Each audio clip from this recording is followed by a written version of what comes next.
Hello बच्चों, तो आओ प्रश्न को देखते हैं। निम्नलिखित समीकरण निकाय को विलोपन विधि से हल कीजिए। बच्चों यहाँ पर हमें रैखिक समीकरण के युग्म दिए गए हैं 3x + 5y = 20।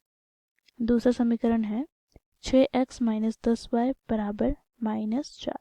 तो दिए गए प्रश्न की मुख्य अवधारणा की बात करें तो बच्चों यहाँ पर देखो, तो बच्चों यहाँ पर हम विलोपन विधि से दिए गए समीकरण निकाय को कैसे सरल करते हैं ये देखेंगे। तो बच्चों यहाँ पर हम दिए गए दो चर वाले रैखिक समीकरण के युग्म को जोड़ अथवा घटा करके किसी एक चर को विलुप्त करके दूसरे चर का मान ज्ञात कर लेते हैं।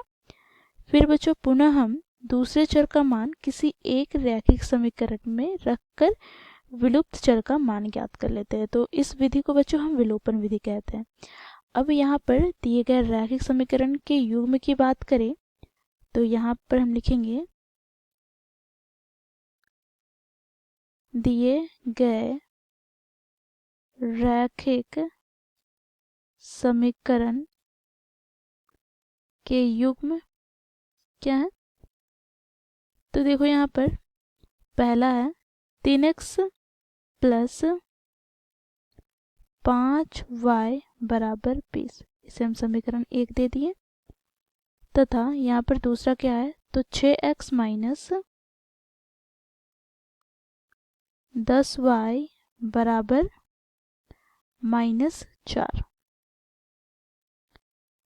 इसे समीकरण 2 दे दिए। अब बच्चों देखो यहाँ पर किसी एक चर को विलुप्त करना है तो यहाँ पर हम क्या करेंगे y वाले चर को विलुप्त करेंगे। तो इसके लिए बच्चों देखो समीकरण 1 को हमें गुना करना होगा किससे तो 2 से, क्योंकि y के गुणांक को बराबर करना है। फिर बच्चों यहाँ पर हम जोड़ देंगे समीकरण 2 को। तो यहाँ से हमें प्राप्त हो जाएगा, देखो समीकरण 1 को 2 से गुना कर रहे हैं तो 3 दूनी 6x, फिर प्लस का 5 दूनी 10y = 20 दूनी 40। अब यहाँ पे समीकरण 2 ज्यों का त्यों रह जाएगा तो 6x - 10y = -4। बच्चों देखो यहाँ पर +10y से -10y कट जाएगा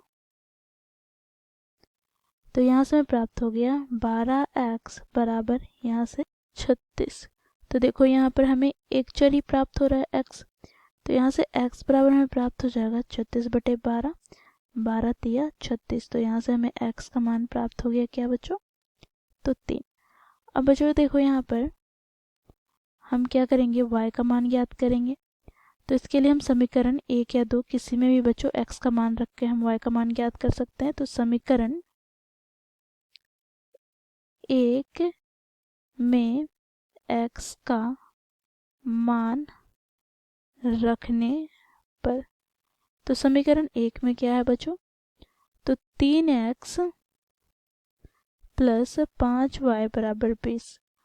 अब बच्चों देखो यहाँ पर x का मान हम लोगों ने क्या ज्ञात किया है तो देखो यहाँ से हम लोगों ने 3 ज्ञात किया है तो x के स्थान पर 3 रखेंगे प्लस 5 × y = 20।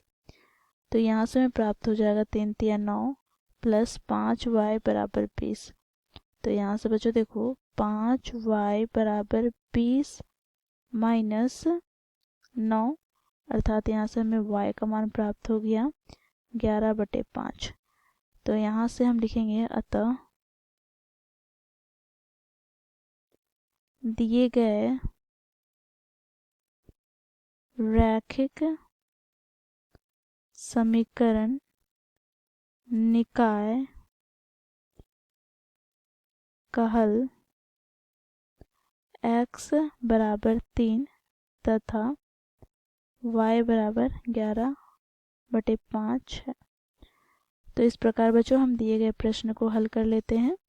आशा करती हूँ आप लोगों को यह प्रश्न समझ में आया होगा। धन्यवाद।